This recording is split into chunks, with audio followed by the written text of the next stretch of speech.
दोस्तों, आज की इस क्लास में हम देखेंगे सामान्य विज्ञान से संबंधित 30 महत्वपूर्ण प्रश्न। आज का हमारा पहला प्रश्न रहेगा, जल का रासायनिक सूत्र क्या है? जल का रासायनिक सूत्र क्या है? ऑप्शन दे रखे हैं CO2, H2O, O2 और H2SO4। जल का रासायनिक सूत्र है H2O, जिसमें 2 हाइड्रोजन के अणु और 1 ऑक्सीजन का अणु। CO2 को कहते हैं कार्बन डाइऑक्साइड, O2 को कहते हैं ऑक्सीजन और H2SO4 को कहते हैं सल्फ्यूरिक अम्ल। अगला प्रश्न,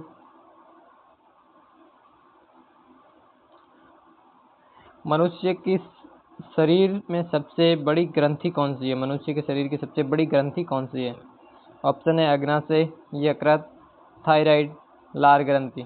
सबसे बड़ी ग्रंथि है वो है यकृत। ऑप्शन बी इसका करेक्ट हो जाएगा, यकृत। अगला प्रश्न है, प्रकाश की गति लगभग कितनी होती है? प्रकाश की गति यानी स्पीड कितनी होती है? ऑप्शन है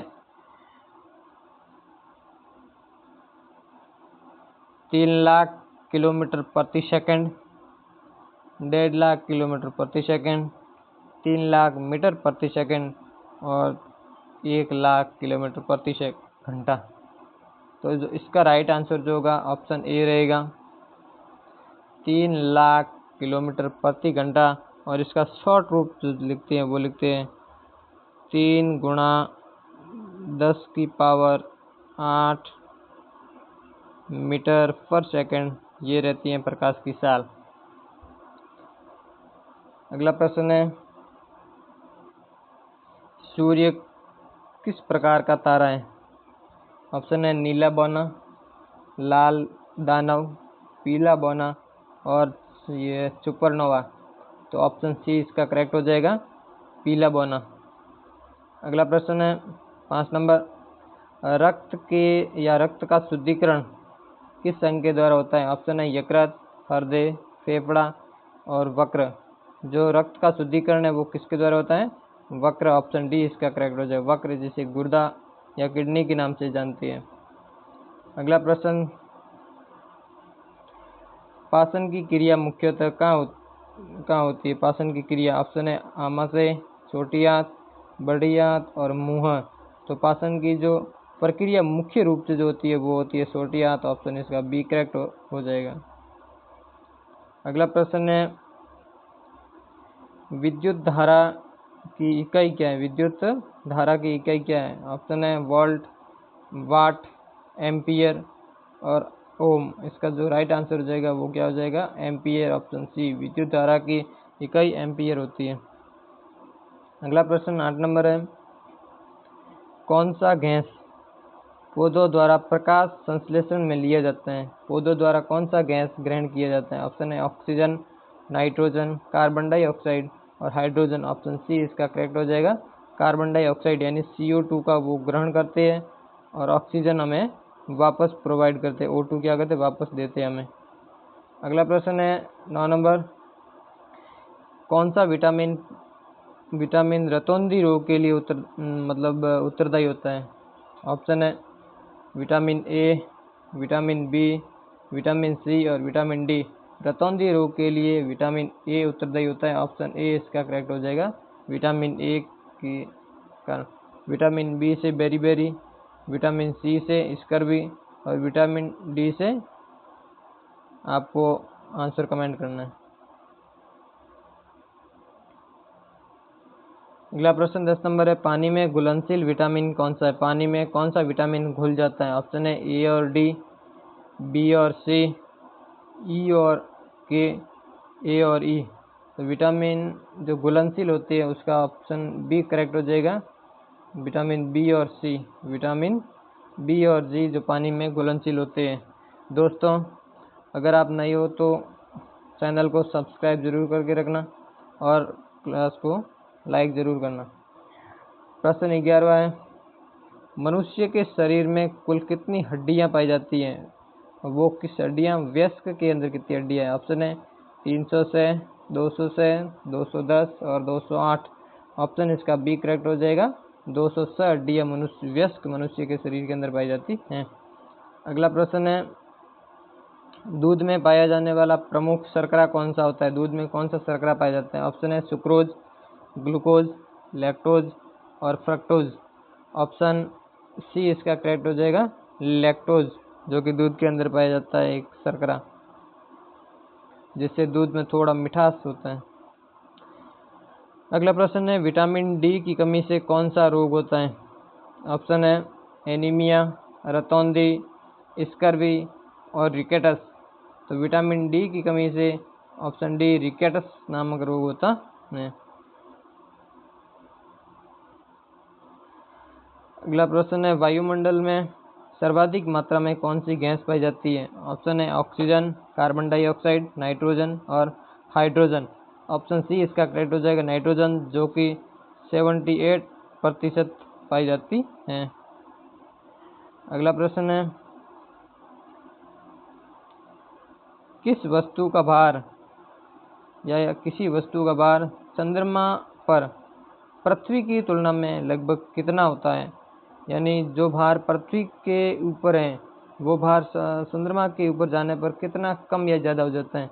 तो वह ऑप्शन है समान रहेगा, दुगुना हो जाएगा, आधा हो जाएगा या सट्टा भाग। ऑप्शन डी इसका करेक्ट ऑप्शन है, सट्टा भाग। यानी यहाँ पे अगर किसी वस्तु का भार 1 किलो है, पृथ्वी के ऊपर 1 किलो है, तो वो चंद्रमा के ऊपर जाने पर कितना हो जाएगा? 1/100 किलो हो जाएगा, यानी समथिंग 180 ग्राम के लगभग हो जाएगा। अगला प्रश्न है 16वां, पेनिसिलिन की खोज किसने की थी? पेनिसिलिन एक दवाई होती है, उसकी खोज किसने की थी? ऑप्शन है आइंस्टीन ने, अलेक्जेंडर फ्लेमिंग ने, न्यूटन और चार्ल्स डार्विन। ऑप्शन बी इसका करेक्ट हो जाएगा, अलेक्जेंडर फ्लेमिंग ने पेनिसिलिन की खोज की थी। अगला प्रश्न है 17वां, सबसे हल्का गैस कौन सा होता है? ऑप्शन है हीलियम, ऑक्सीजन, नाइट्रोजन और हाइड्रोजन। ऑप्शन डी इसका करेक्ट हो जाएगा, हाइड्रोजन। हाइड्रोजन को किस का रासायनिक सूत्र है? वो है H2। अगला प्रश्न है 18 नंबर, प्रकाश वर्ष किसकी दूरी या इकाई है? प्रकाश वर्ष जो होती है वो किसका इकाई होता है? ऑप्शन है समय, दूरी, वेग और दाब। ऑप्शन बी इसका करेक्ट हो जाएगा, दूरी। दो ग्रहों के बीच में अगर दूरी मापनी है तो हम प्रकाश वर्ष इकाई का काम में लेते हैं। अगला प्रश्न है 19वां, कौन सी धातु द्रव रूप में पाई जाती है? ऑप्शन है आयरन, सिल्वर, मरकरी या पारा, जिंक। ऑप्शन सी इसका करेक्ट हो जाएगा, मरकरी। मरकरी को हम रासायनिक रूप से Hg के रूप में लिखते हैं, Hg यानी मरकरी। अगला प्रश्न है 20वां, पृथ्वी की सतह का अधिकतर भाग किससे ढका हुआ रहता है? ऑप्शन है रेगिस्तान से, पर्वतों से, जल से या जंगलों से। ऑप्शन सी जल से। पृथ्वी के ऊपर सबसे ज़्यादा जल पाया जाता है। अगला प्रश्न 21वां, मानव शरीर में रक्त को शुद्ध करने वाला अंग कौन सा है? ऑप्शन है फेफड़ा, लीवर, हृदय या गुर्दा। तो ऑप्शन डी इसका करेक्ट हो जाएगा, शुद्ध कहाँ से होता है? गुर्दों से, यानी किडनी के अंदर रक्त का शुद्धिकरण होता है। अगला प्रश्न है, द्रव पदार्थ से ठोस पदार्थ में बदलने की प्रक्रिया को क्या कहते हैं? ऑप्शन है वाष्पीकरण, संघनन, जमाव और वाष्पीकरण। ऑप्शन सी इसका करेक्ट हो जाएगा, जमाव। यानी जमाव के द्वारा कोई भी द्रव पदार्थ है वो किस में बदलता है? ठोस पदार्थ में। वाष्पीकरण की प्रक्रिया के अंदर द्रव पदार्थ होता है वो गैस बन के ऊपर उड़ जाता है, वो तो वाष्पीकरण। संघनन के अंदर क्या होता है? कोई भी गैस होती है, गैस पदार्थ जलवाष्प, वो धीरे धीरे जल में कन्वर्ट हो जाती है, वो संघनन होती है।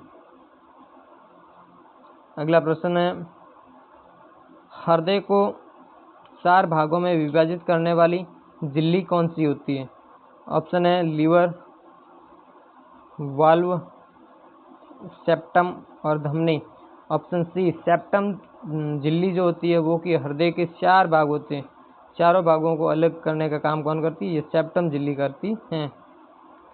अगला प्रश्न है 24वां, श्वसन क्रिया में कौन सी गैस उपयोग में ली जाती है? ऑप्शन है नाइट्रोजन, ऑक्सीजन, हाइड्रोजन और carbon dioxide. Option B oxygen gas यानी O2 जो कि हमारे श्वसन क्रिया में काम में ली जाती है। सबसे कठोर प्राकृतिक पदार्थ कौन सा होता है? ऑप्शन है लोहा, हीरा, कोयला और प्लास्टिक। जो प्रकृति के अंदर सबसे कठोर अगर पदार्थ कोई है तो वो हीरा है। ऑप्शन बी इसका करेक्ट हो जाएगा, हीरा। प्रश्न 26वां, शुद्ध जल का pH मान कितना होता है? ऑप्शन है 0, 3, 7 और 14। तो 7 ऑप्शन सी इसका करेक्ट हो जाएगा। शुद्ध जल यानी ये pH स्केल होती है, pH स्केल में सेंटर में 7 होता है। 7 से इधर वाले जो भी होंगे 0 से 7 तक वो अम्ल के रूप में होंगे और 0 से 14 तक जो होंगे वो किस में होंगे? क्षार के रूप में होंगे। तो हमारा जल होता है अगर 7 हैं तो वो एक शुद्ध जल के रूप में माना जाता है। अगला प्रश्न है 27वां, डीएनए का पूरा नाम क्या है? डीएनए ऑप्शन है dinosaur nucleic acid, deoxyribose nucleic acid, dynamic neutral acid और डबल न्यूट्रॉन एसिड। तो ऑप्शन इसका बी करेक्ट हो जाएगा, डीऑक्सीराइबोज न्यूक्लिक अम्ल। डीएनए का फुल फॉर्म होता है डीऑक्सीराइबोज न्यूक्लिक अम्ल। अगला प्रश्न है 28वां, दही में कौन सा अम्ल पाया जाता है? दही के अंदर कौन सा अम्ल होता है, एसिड होता है? ऑप्शन है हाइड्रोक्लोरिक अम्ल। हाइड्रोक्लोरिक अम्ल को HCl के रूप में लिखते हैं। लैक्टिक अम्ल, नाइट्रिक अम्ल और सल्फ्यूरिक अम्ल। ऑप्शन बी इसका करेक्ट हो जाएगा, लैक्टिक अम्ल, जो कि दही के अंदर पाया जाता है जिससे दही खट्टा होता है। अगला प्रश्न 29वां है, चुंबकीय क्षेत्र की दिशा किस नियम से ज्ञात की जाती है? अगर चुंबकीय क्षेत्र की दिशा ज्ञात करनी है तो वो किससे ज्ञात करेंगे? ऑप्शन है फ्लेमिंग का बायां हाथ का नियम, न्यूटन का नियम, दाहिने हाथ का अंगूठा नियम और आर्किमिडीज का नियम। अगर चुंबकीय क्षेत्र की दिशा ज्ञात करनी है तो उसके लिए हमें ऑप्शन सी दाहिने हाथ का अंगूठा नियम जो होगा उसी के द्वारा ये ज्ञात की जाएगी। अगला और लास्ट प्रश्न जो हमारा रहेगा वो है, सबसे पहले कौन सा अंग प्रत्यारोपित किया गया था? यानी मेडिकल साइंस के अंदर सबसे पहले कौन सा अंग प्रत्यारोपित किया गया? ऑप्शन है फेफड़ा, हृदय, किडनी और लीवर।